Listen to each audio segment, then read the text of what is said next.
Squirting 101. Many believe that female ejaculation is a rare biological gift bestowed upon only a minority of very lucky women. Well, I am happy to let you know that that is absolutely wrong. 100% of women born with female reproductive anatomy have the capacity and the equipment to squirt. They just need to learn how. So keep watching this video if you would like to shower your holiday season with the gift of female ejaculate.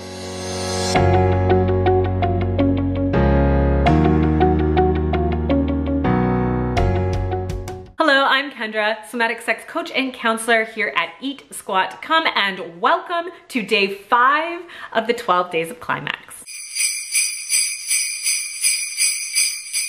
I have heard many things about female ejaculation over the years, ranging from it being the epitome of female pleasure to it being a myth fabricated by the porn industry. One of the first relationships I was in, my partner actually told me that he thought female ejaculation did not exist and that all of that liquid was just pee. I am happy to let you know that it definitely exists and it is definitely not pee. In fact, ancient spiritual sexuality traditions considered female ejaculation to be sacred. Practitioners of Tantra and Ayurveda called it Amrita, meaning the nectar of life. There are actually paintings of people collecting Amrita to later drink as a holy elixir. Female ejaculation is a clear watery fluid that is expelled from the urethra during periods of high female arousal. The amount expelled can range from a tiny trickle to a small gush to a great geyser of liquid projecting across the room or all over your lover's body. So where does all of that liquid come from if it's not just pee? So in my last video I talked about the G-spot being the urethral sponge, which is a tube of erectile tissue that wraps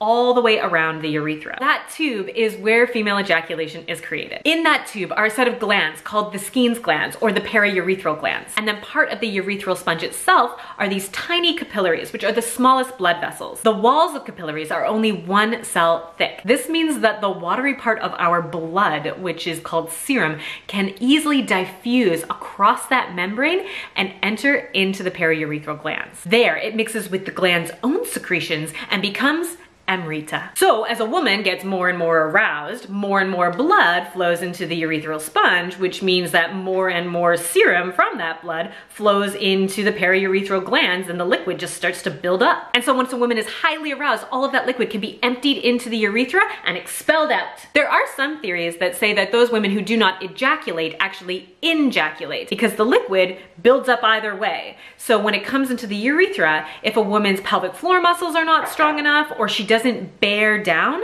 then the liquid can be sucked up into the bladder. And this explains why women often have to pee following sex. Squirting is most commonly associated with the G-spot orgasm, which makes sense because the G-spot or zone actually is the urethral sponge, and that is the sponge that actually fills up with Amrita. However, many women ejaculate during other types of orgasms as well. It doesn't have to be G-spot orgasms. The first time I ever did it was just with a clitoral orgasm by accident. So you may be wondering then, how can I learn to ejaculate? The first step to learning to ejaculate is to believe that you can ejaculate. You must know that you can. So rewire your thoughts and believe it. Second, do pelvic floor exercises because a stronger pelvic floor will allow you to bear down and really expel that liquid. We will be bringing you pelvic floor exercises in future videos, so stay tuned. Having a strong pelvic floor exponentially increases your capacity to squirt. When you are ready to start your first attempt, I would recommend emptying your bladder first to quell any fears you may have that it actually is pee. Then start stimulating yourself using whatever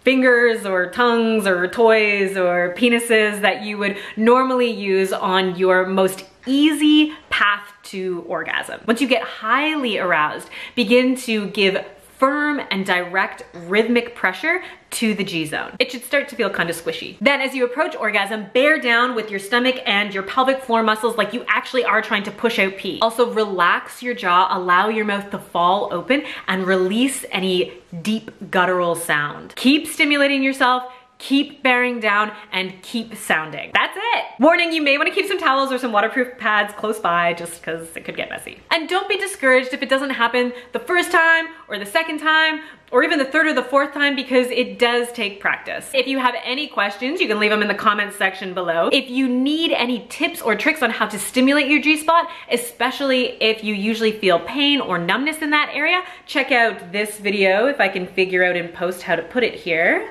Woo! And if you liked this video, give it a big thumbs up and subscribe to our channel if you want more juicy videos like this every week on how to have better sex when you eat, squat, and come.